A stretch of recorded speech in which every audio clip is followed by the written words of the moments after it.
आदरणीय पवार साहेब, विजयसिंह मोहिते पाटील साहेब, खडसे साहेब,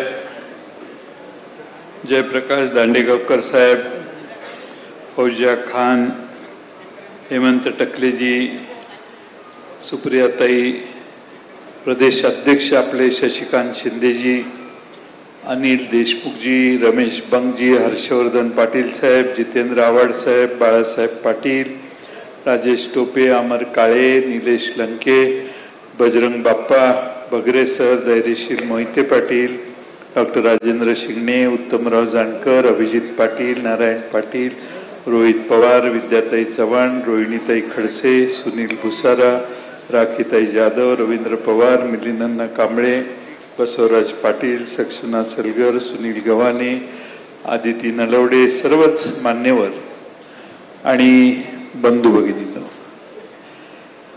आपल्या सगळ्या महापुरुषांना मी वंदन करतो। आज मला दिलेला विषय हा स्थानिक स्वराज्य संस्थांचा विषय आहे, त्यामुळे मी अगदी गावात जाऊन भाषण करणं आवश्यक आहे। पण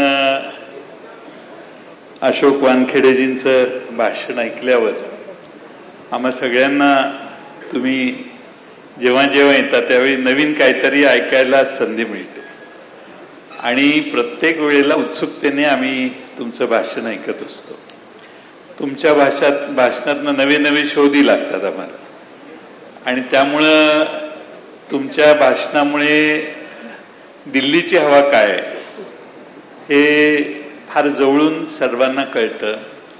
आपण अतिशय प्रेमाने इतरांकडे जात असाल पण आमच्याकडे जास्त प्रेमाने येतात असा आमचा दावा आहे आणि म्हणून आपलेही स्वागत।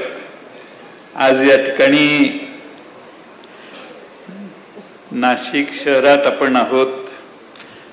प्रभू श्रीरामाच्या, सीतामातेच्या, लक्ष्मणाच्या पदस्पर्शाने ही भूमी पावन झाली। आपल्या नाशिकला प्रचंड मोठा इतिहास आहे। काळाराम मंदिराची एक ऐतिहासिक पार्श्वभूमी या शहराला आहे। वर्णद्वेषाला, वर्णभेदाला प्रचंड ताकदीनं मोडून काढण्याचं काम डॉक्टर बाबासाहेब आंबेडकरांनी याच शहरामध्ये करून दाखवलं आणि अशा या ऐतिहासिक भूमीमध्ये आपण एकत्रित जमलोय। खरं म्हणजे कर्मवीर दादासाहेब गायकवाड याच भूमीतून येतात। महाकवी वामनदादा कर्डक असतील, लेखक बाबूराव बागुल असतील, तेही याच जिल्ह्यातून येतात। अलीकडे सरकार सगळ्यांची स्मारकं करते। माझी सरकारला सूचना आहे, सरकार इथं नाही आहे मला माहिती आहे पण ऐकेल सरकार, वामनदादा कर्डक आणि बाबूराव बागुल यांचं स्मारक या शहरात सरकारने करावं। आणि काळाराम मंदिराचा जो सत्याग्रह झाला तिथे एक छोटीशी पार्टी आहे, डॉक्टर बाबासाहेब आंबेडकरांनी हा सत्याग्रह केला। माझं म्हणणं, हा सत्याग्रह समाज परिवर्तनाचं सगळ्यात मोठं पाऊल महाराष्ट्रात आणि देशात होतं। त्याचं एक स्वतंत्र स्मारक या शहरात करण्याचं काम हे एका कोनशिलेने होणार नाही, पण एक मोठं स्मारक त्या परिवर्तन चळवळीची सुरुवात म्हणून या शहरात व्हावं अशी अपेक्षा बाळगतो। खरं म्हणजे आता नव्यानं निवडणुका येणार आहेत आणि नव्यानं निवडणुका आलेल्या असताना आमच्या मागची पार्श्वभूमी जी आहे ती लोकसभेचं प्रचंड मोठं यश, 10 जागांपैकी 9 जागा निवडून आल्या असं मी आजही समजतो, कारण शशिकांत शिंदेजी आमचे फारच कमी मताने पराभूत झाले। ही वोट चोरीचं प्रकरण नसतं तर शशिकांत शिंदे 20-25 हजार मतांनी निवडून आले असते।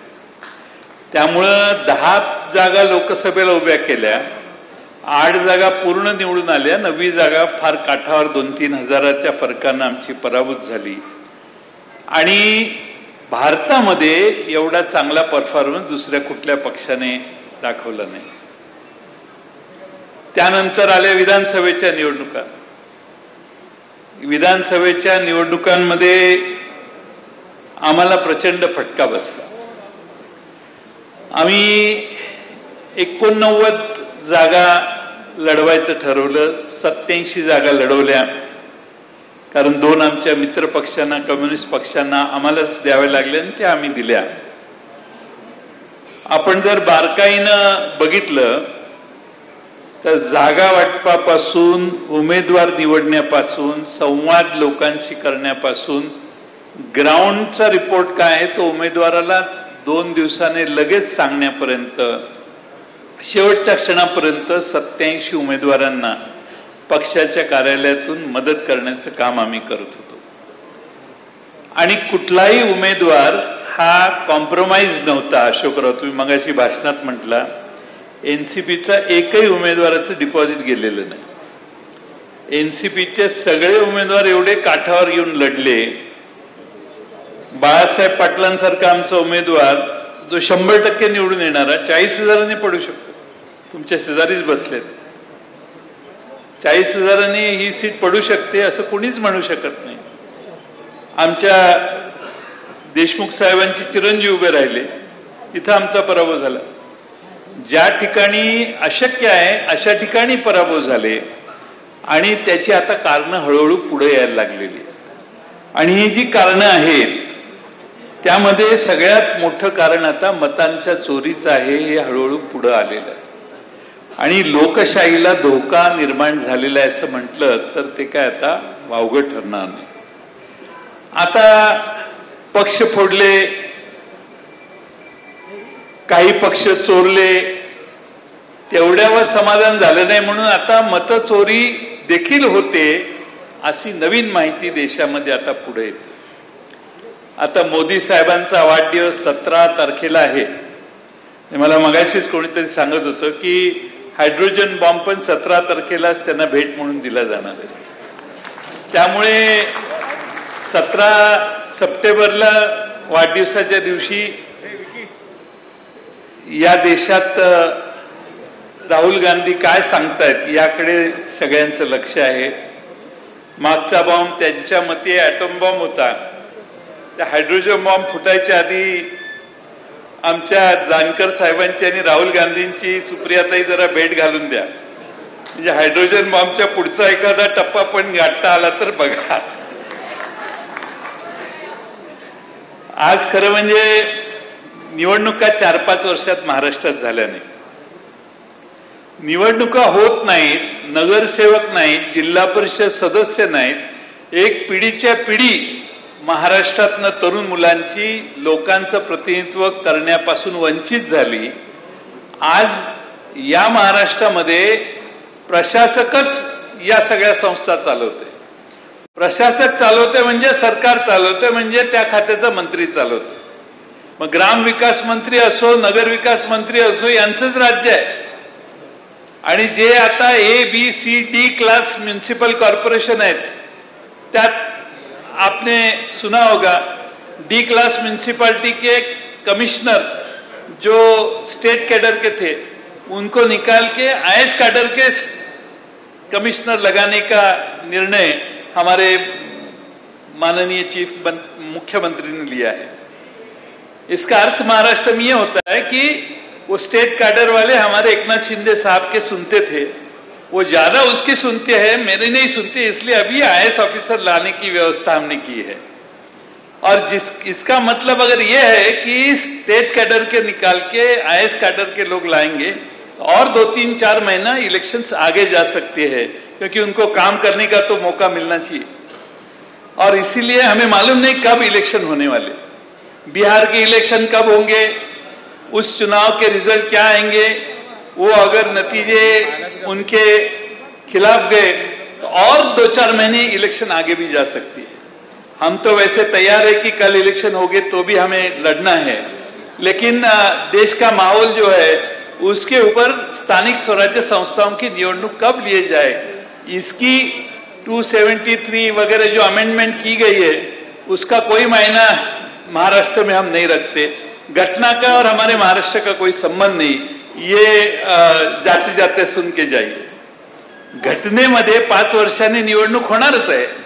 पण ती होऊ शकत नाही वेगवेगळ्या कारणानं, कोर्टात वेगळ्या केसेस असल्यामुळे.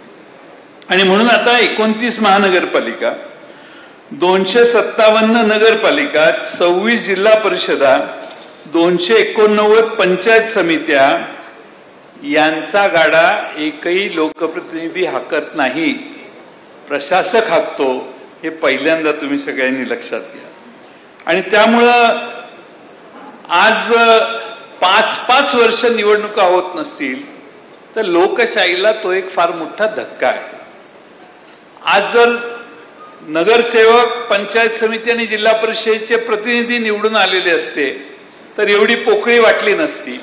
पण आज विकासाची प्रचंड पोकळी आहे. आमदार आणि खासदार आणि मंत्री यांच्या मनात जे होईल तेच राज्य चालू आहे.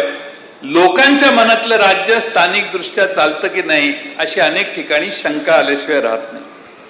खरं म्हणजे राजा सर्व सत्ता हस्तगत केल्याशिवाय थांबत नाही. राजाचा हा लोभ असायचा सरंजामशाहीच्या काळात. त्याला सगळं आपल्या ताब्यात लागायचं. सध्या तसं झालेलं आहे. म्हणजे आपल्या देशामध्ये ध्येय धोरण कुणीतरी दुसऱ्यांनी ठरवली, कायदा पास करणारे वेगळे असतील, न्यायनिवाडा करणारे आणखीन तिसरी व्यवस्था असेल, अशा वेगवेगळ्या लोकांच्या हातात जर कारभार असेल तर राजाला चैन पडत नाही. आणि म्हणून ही सगळी व्यवस्था आता एकाच माणसाच्या ताब्यात कशी जाते, देश पातळीवर, राज्य पातळीवर, अशी व्यवस्था आहे. आणि राजाला जे पाहिजे असतं, राजाला जे सगळं हातात घ्यायचं असतं, ती पद्धत ही सध्या निवडणुका न घेता राजाच्या हातात सगळ्या दोऱ्या घेण्याचं काम आज महाराष्ट्रात आणि देशात झालेलं आहे. डॉक्टर बाबासाहेब आंबेडकरांनी विकेंद्रीकरणाचा आग्रह धरला. स्वर्गीय यशवंतराव चव्हाणांनी स्थानिक स्वराज्य संस्था बळकट करण्याचा प्रचंड प्रयत्न त्यांच्या काळात केला. आणि लोकांच्या हातात सत्ता दिली तर लोकांना पाहिजे तशी लोक राबवतील असा विश्वास आज देशातल्या सर्व लोकांना होता.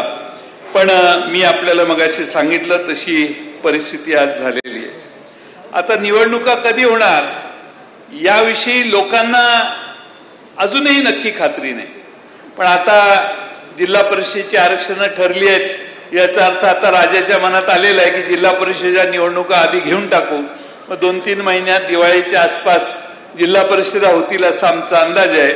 नगरपालिकांचे आरक्षण पडायचे आहेत ती त्याच्यानंतर होतील आणि त्याच्यानंतर महापालिका होतील असा माझा एक शंका आहे. खरं म्हणजे निवडणूक आयोगाने काय काय केलं याविषयी आपण सविस्तर बोललाय, मी त्याच्यावर वेळ घेत नाही. परंतु मला असं वाटतं की संविधानाने निवडणूक आयोगाला जो अधिकार दिलेला आहे त्याची व्याख्या करण्याचा अधिकार सुप्रीम कोर्टाला आहे.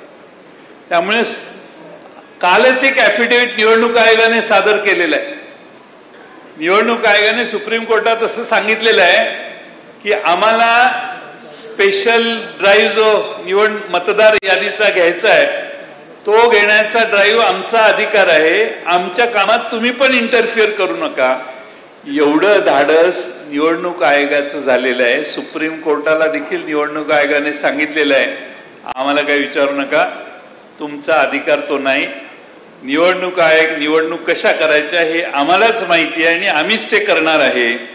आज जर एवढी मोठी ताकद निवडणूक आयोगाचं धाडस होत असेल तर त्या निवडणूक आयोगाच्या मागे कोणीतरी असेल म्हणूनच एवढं धाडस होत असेल.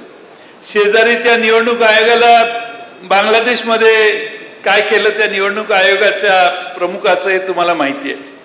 तरी भारतात निवडणूक आयोगाच्या प्रमुखाची एवढी धाडस होतं म्हटल्या त्याच्या मागे कोणीतरी आहे, तुम ऐसा ॲफिडेव्हिट देतो देखते क्या करते, असा त्याचा सल्ला त्याला वरून आलेला दिसतोय असा माझा अंदाज आहे.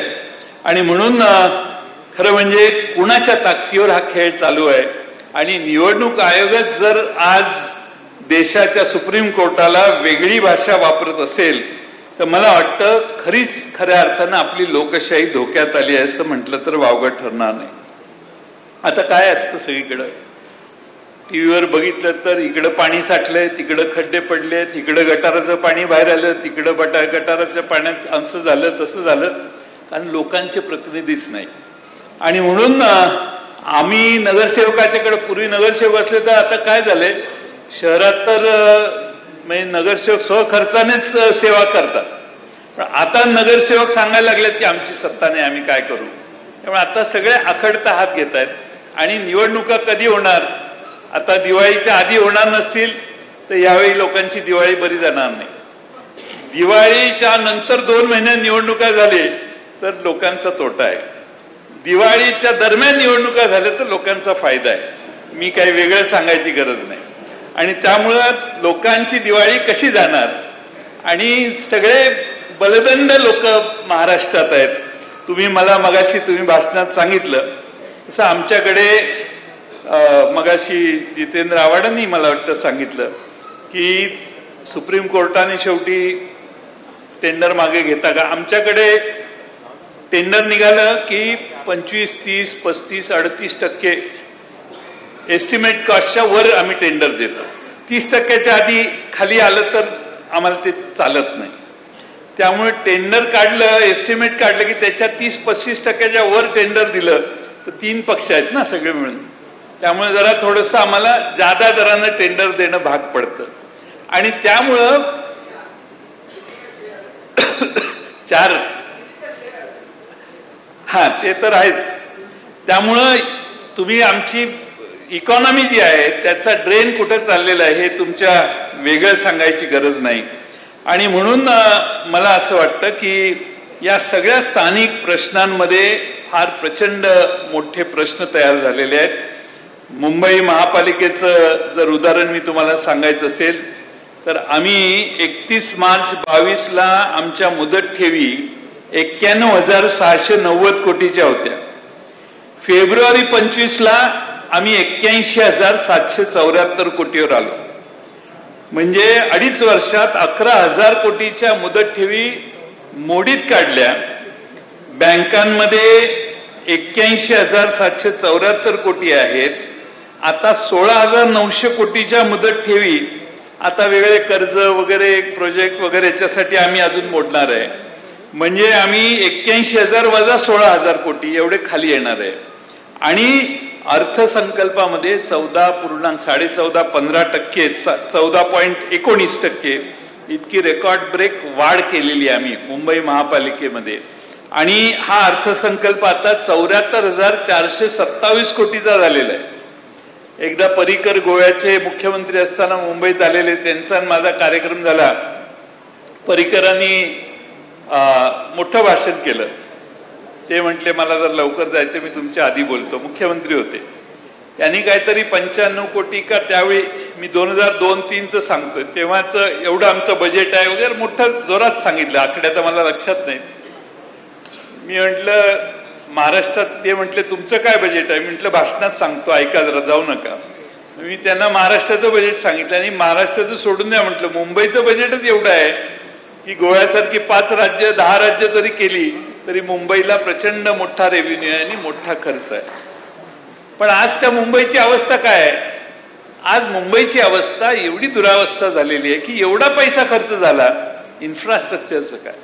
ठाण्याची काय अवस्था आहे. ठाण्यातून भिवंडीकडे यायला रेल्वेनं मी सकाळी आलो, 6ला निघालेली रेल्वे, 6:20ला निघालेली रेल्वे 9:30ला 9:15 वाजताच येते ऑफिशियली. पण गाडीनं आलो असतं तर 5 तास लागले असते. कारण ठाण्याच्या घोडबंदर रोड पासून भिवंडीपर्यंत एवढं ट्रॅफिक जाम आहे. आता एवढे पैसे जर आम्ही ठाणे महापालिकेत 2 तास जास्त जातात, एवढे पैसे महापालिकेत विदर्भातून त्या समृद्धी मार्गावरून माणूस आला की भिवंडीला येऊन 4 तास थांबतो.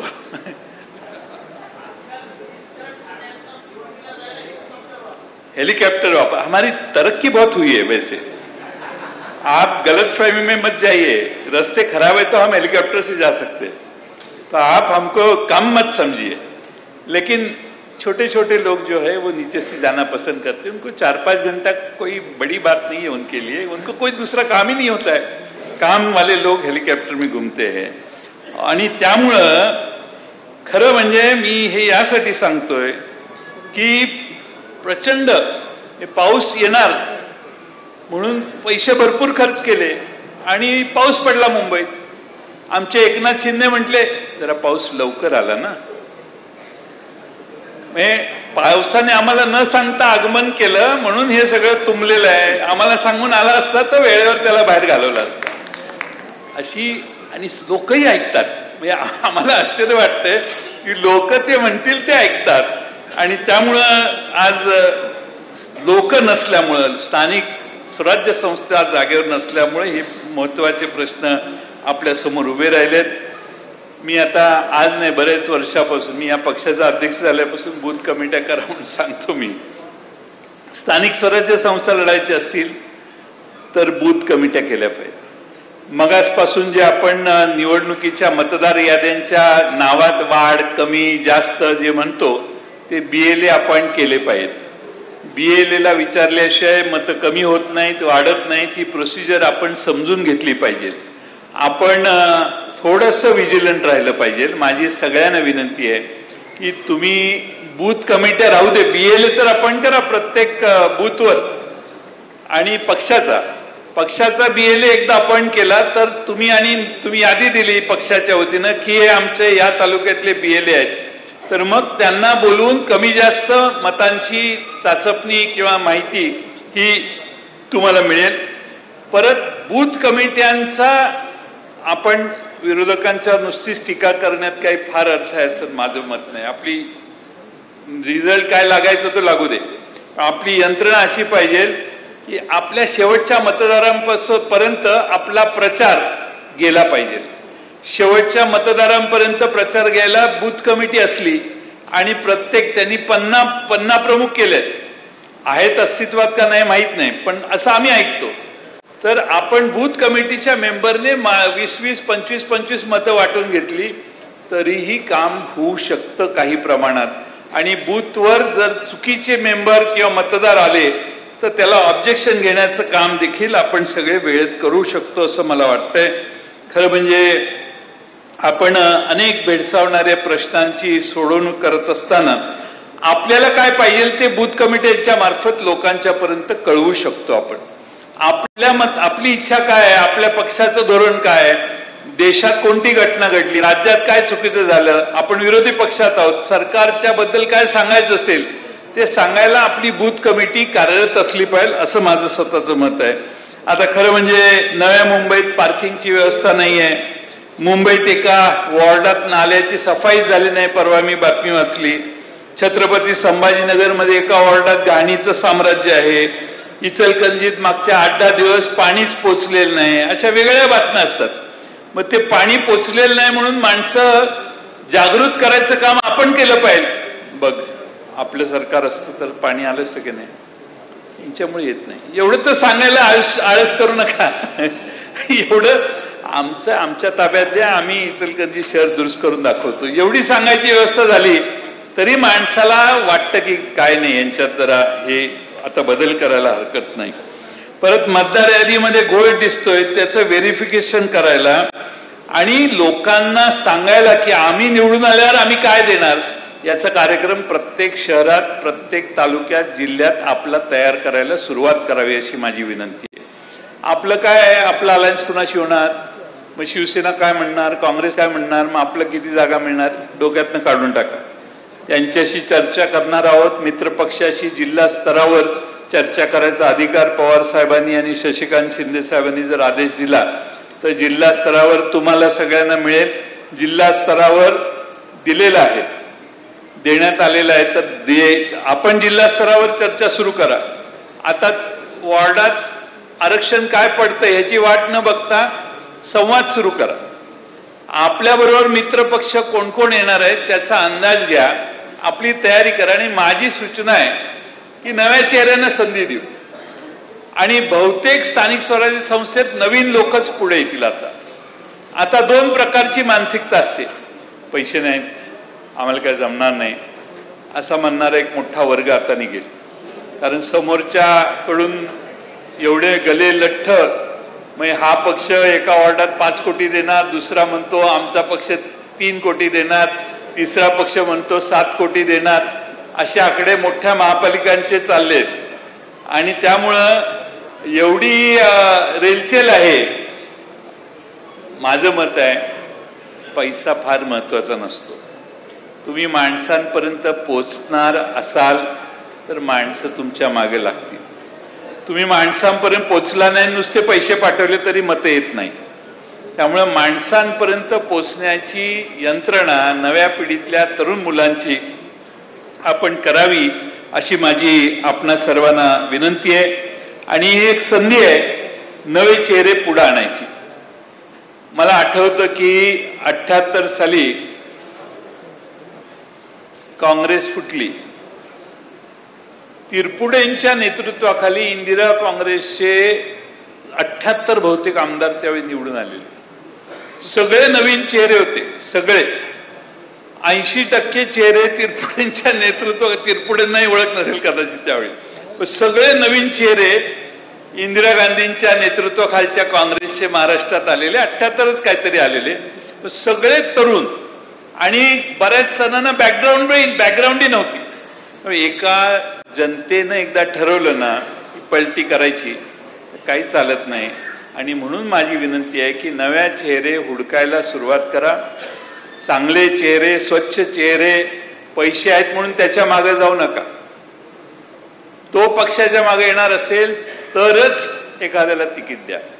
आपलं काय बऱ्याच वेळेला चुकतं की तो जास्त पैसे खर्च करेल म्हणून आपण जाऊन त्याला आग्रहानं तिकीट देतो, तो निवडणूक लढवतो आणि नंतर निघून जातो. आम्ही असे 2-4 जण बघितलेले आहेत अशोकरावजी, की आम्हाला वाटलं तोच निवडून येणार म्हणून आम्ही त्याला तिकीट दिलं. लढलाय तो चांगला आणि निवडून आल्यावर जिथून पडल्यावर जिथून आला तर तिकडेच परत जाऊन बसला. आणि 8 दिवसात, म्हणजे शरम पण नाही की बाबा 1-2-4 महिने थांबावं असंही नाहीये. अशी नावं आहेत, आम्ही डोक्याला हात लावून बसलो याला कशाला तिकीट दिलं. असे केसेस आहेत आमच्याकडे. पण सांगण्याचा मतितार्थ असा की तो औरंगाबाद जिल्हा तर माझ्या अंगावर येतो. दिसला की मला हे दिसले की त्यांचा चेहरा आठवतो. मी नाव घेत नाही पण त्यामुळं आल्या मैं आए थे किस लिए, शादी करके आए, 2 रात हमारे साथ बिताई और उधर चले गए. और उसने भी उसको वापस ले लिया. उसको तो शर्म आनी चाहिए. ये कमाल की बात है. हे काय साधन सुचिता काय नाहीच आहे.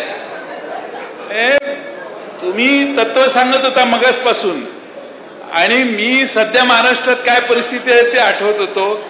फार आता त्याला गिरणे, राजनीति कितने स्तर पे गिरी है असंही म्हणता येत नाही. हा प्रॉब्लेम झालाय. कारण कोण कधी कुठं गिरेल याचा काही अंदाज नाही.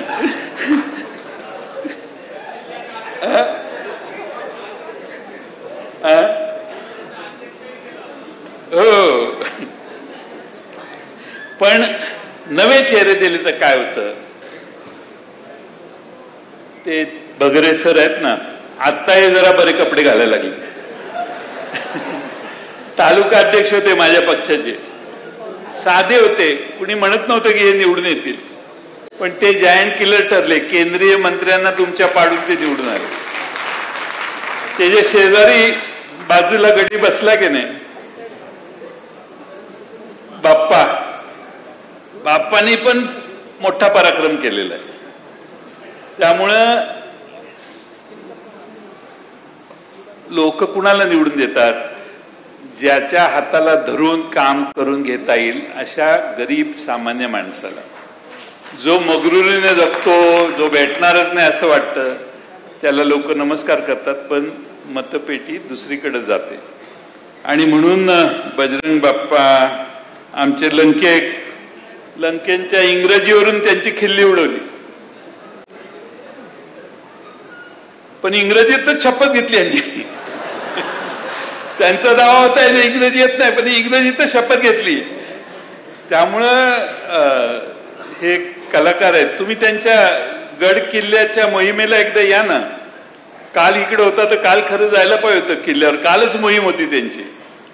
पण सांगण्याचा मतितार्थ की आता विधानसभेतही आमचे अमित भांगरे इथं बसलेले आहेत, त्यांना तिकीट दिलं. उदय सांगळे एक मगाशी होते तरुण आमचे नाशिक जिल्ह्यात, त्यांना आम्ही तिकीट दिलं, अभिषेक कळमकरला दिलं, रवी बोपचेंना दिलं, सलील देशमुख आहेत, फवाद अहमद तर आमचा एक 8 दिवस झालं पक्षात आला नाही, त्याला तिकीट दिलं. इतने से गिरे आप 2000 मत से, 2000 मतांनी. मेहबूब शेखला दिलं, अभिजित पाटील आमचे मगाशी इथं बसलेले हे नवीन आमचे आमदार झाले, भाग्यश्री आत्रामना आम्ही तिकडं तिकीट दिलं. आबा तर काय जुनेच पैलवान आहेत, त्यामुळे पण सांगायचा मतीत आता की नव्या चेहऱ्यांना तिकीट दिलं तर काय फार अडचण येते असं समजण्याची गरज नाही. फक्त जोश पाहिजे आणि जिद्द पाहिजे असं मला वाटतं. 50% आपण घोषित करतो, आमदारकीला 50% महिला 50% युवक घोषित केलं तर जमत नाही, पण नगरपालिकेला काय विधानसभेला हे जमू शकतं असं मला वाटतंय. त्यामुळे शशिकांत शिंदे साहेबांना आमची सूचना आहे की तरुणांना जास्त प्रायोरिटी द्यायचं काम आपण सगळ्यांनी करावं अशी विनंती करतो. जिल्हा परिषदा, पंचायत समित्या आणि महानगरपालिकेला आपण हे नक्की कराल असा विश्वास आहे. खरं म्हणजे एक युवकांसाठी एक पोर्टलच उभी करा पक्षाने आणि लोकांना त्याच्यात तरुणांना संवाद साधायला सुरुवात करावी. त्याच्यावरून कार्यशाळा आपल्याला घेता येतील आणि ज्यांना निवडणुकीला उभं राहायचंय ते सगळे आपल्या बरोबर एनरोल होतील आणि त्या पोर्टलचं नाव किंवा ते एक विद्यापीठच होईल. त्या विद्यापीठाचं नाव शरद पवार राजकीय विद्यापीठ असं द्या, म्हणजे मग अक्रॉस द पार्टी सगळे त्याचे मेंबर होतील. कारण शरद पवार साहेबांच्या पासून काहीतरी शिकायचंय ही प्रेरणा प्रचंड मोठ्या प्रमाणात महाराष्ट्रातल्या लोकांना आहे. पण शेवटी मुद्दा महत्वाचा असतो. मुद्द्याचं प्रत्येक शहरातले मुद्दे संकलित करून आपण मुद्द्यांची लढाई करायचा प्रयत्न करावा अशी माझी आपल्याला विनंती आहे.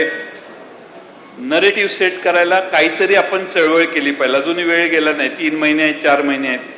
नगरपालिका, जिल्हा परिषद याच्यासाठी आपण मोर्चे काढले पाहिजेत. मध्ये चरण वाघमारेंनी एक त्यांच्याकडे एक 4-5 हजार लोकांचा भर पावसात मोर्चा काढला. लोकांना मेसेज जातो. आपण म्हणतो कोण काय बघतं, पण लोक नेहमी बघत असतात कोणाचं काय चाललेलं आहे. आणि म्हणून आपण कितीही प्रतिकूल परिस्थिती असली तरी लोकांना घेऊन काम करायचा प्रयत्न करावा अशी माझी आपणा सगळ्यांना विनंती आहे. खरं म्हणजे मी ज्या भागातून येतो ते नाना पाटलांचा भाग आहे आणि त्यांनी पत्री सरकार म्हणून एक पत्र सरकार काढलेलं. तसं ते प्रति सरकार टाईपच होतं, कारण त्यांचंच चालायचं त्यात 150-200 गावामध्ये. तसं आपण प्रति सभागृह प्रत्येक शहरात करायला पाहिजे. प्रत्येक शहरात निवडून येणाऱ्या लोकांना उभं राहायचंय, त्यांची सभा घ्यायची आणि त्यांनीच प्रश्न विचारायचे आणि त्यांनीच उत्तरं द्यायची. असं काहीतरी एक्सरसाइज जर केला तर लोक बघायला येतील की शहरात कोणत्या कोणत्या प्रश्नांची चर्चा होऊ शकते आणि तो प्रयत्न आपण सगळ्यांनी करावा अशी माझी विनंती आहे. खरं म्हणजे गट तट विसरून आपण सगळे निश्चितपणानं चांगलं काम कराल असा विश्वास आहे. सोशल मीडिया हा फार इफेक्टिव्हली वापरा, पण सोशल मीडिया वापरला की आपलं काम संपलं असं समजू नका. सोशल मीडिया हा पण फिजिकली माणसांना जाऊन भेटणं हे आपल्याला नेहमीच करावं लागतं, हे कधी विसरू नका. पण एक जाता जाता सांगतो, लोकांच्यात प्रचंड असंतोष आहे. असं समजू नका की लोक सगळी तिकडे गेलेली आहेत. लोक मतदानाचं काम करतात पण त्यानंतर ओपिनियन त्यांचा सतत बदलू शकतो आणि म्हणून निवडणुकींच्या वेळी इतक्या योजना जाहीर केल्या, एवढी महामंडळे जाहीर केली, निधीची तरतूद करतो म्हणून सांगितलं, यातलं काही बरंच झालेलं नाही. आणि त्यामुळं जनतेला जे सांगितलेलं आहे त्यातली बरीच कामं न झाल्यामुळं लोक असंतुष्ट आहेत. 1500चे 2100 रुपये लाडक्या बहिणींना करायचं राहिलं, 1500चे आता कमी केलेले आहेत आणि 26 लाख महिलांची ती पेन्शन बंद झालेली आहे 1500 रुपये. त्या 26 लाख महिला प्रत्येक तालुक्यात 50-100 असतील की नाही, त्यांना घेऊन तरी मोर्चे काढले तरी ते एक सिंबॉलिक होईल आणि त्यासाठी देखील आपण जागरूकतेने काम करावं अशी माझी विनंती आहे. आपण शेतकऱ्यांचा 7-12 कोरा कोरा कोरा करणारे हे केंद्र राज्यातले तिन्ही नेते तिघांनी आश्वासनं दिलेली. शेतकऱ्यांच्या कर्जमाफीबद्दल सतत आग्रही राहिलं तर जिल्हा परिषदेला निश्चितपणाने लोकजागृती होईल असा माझा विश्वास आहे. आणि म्हणून माझं आपल्या सगळ्यांना विनंती आहे की आपण या संदर्भात जागृत राहा. ऑपरेशन सिंदूर बद्दल ताई मगाशी बोललेले आहेत, पण माझं थोडंसं मत आहे, लढाई झाली. अशोक वानखेड़े जी एक सवाल का जवाब दे दो, हम जीते या हारे? लड़ाई हो गई, पहलगाम के बाद लड़ाई हुई, तो हम जीते या हारे?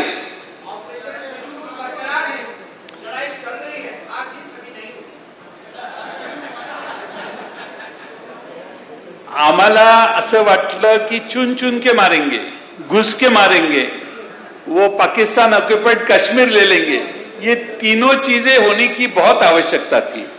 और इस देश का जो नौजवान है वो बहुत आपके ऊपर गुस्से में है कि दिल्ली के लोगों ने लड़ाई पूरी की नहीं.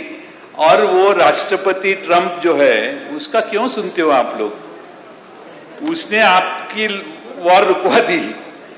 या देशामध्ये अमेरिकेचा राष्ट्रपती सांगतो आणि आपण लढाई थांबवतो, आणि तो 30 वेळा सांगतो का आता 40 वेळा सांगितलं असेल त्याने. रोज सकाळी उठल्यावर सांगतो मी ती लढाई बंद केली. त्यामुळं ऑपरेशन सिंदूरची वकिली करण्यासाठी जी जी लोक जगभर गेली त्या सगळ्यांनी तुमचं ज्यावेळी ब्रीफिंग असेल त्यांना विचारा की लढाई जिंकली का हारली, असं आमचा एक आमदार विचारतोय.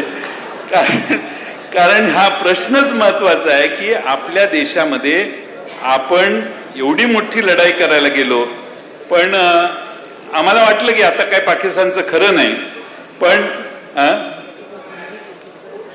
पण मला असं वाटतं की या देशातल्या तरुण माणसाला एक धक्का बसलाय की आम्ही लढायला लागलो, पण 15-20 मिनिटात आमची लढाई संपली.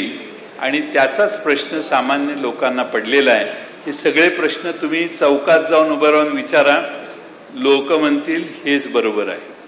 कारण ह्या भारतातल्या जनतेला वाटत होतं काश्मीरचा पाकिस्तानने घेतलेला ताबा आता मिळेल. नेहरूंनी घेऊन दिला नाही ना आपल्याला, आता मोदी साहेब घेतील असा विश्वास आम्हा सगळ्यांना होता. त्याला आम्हाला फार मोठा धक्का बसलेला आहे असं मला वाटतं. आणि त्याचा देखील उल्लेख निवडणुकीच्या प्रचारात सगळ्यांनी करा. गटाराचं बोला, मीटरचं बोला, रस्त्याचं बोला, शेतकऱ्यांच्या प्रश्नांचं बोला. उद्या शेतकऱ्यांच्या प्रश्नावर बोलू आपण. पण घराघरात हा संदेश जर आपण दिला आणि शेवटी तर तुम्ही सांगितलं की आम्हाला या देशात लढाई आम्ही जिंकली का पराभूत झालो, आम्ही लढाई थांबवली असेल तर ती ट्रम्पच्या सांगण्यावरून थांबवली असं ट्रम्प का म्हणतायत. आणि रोज उठून ट्रम्प आमच्यावर 50% टॅरिफ वाढवतोय. हे चित्र या देशाला सन्मानजनक नाही. आणि म्हणून ट्रम्पच्या विरोधी या देशाच्या प्रमुखांनी बोललं पाहिजे. ट्रम्पला मुहतोड जबाब दिला पाहिजे. आणि तो जबाब दिला जात नाही म्हणून देखील भारतातली जनता अस्वस्थ आहे.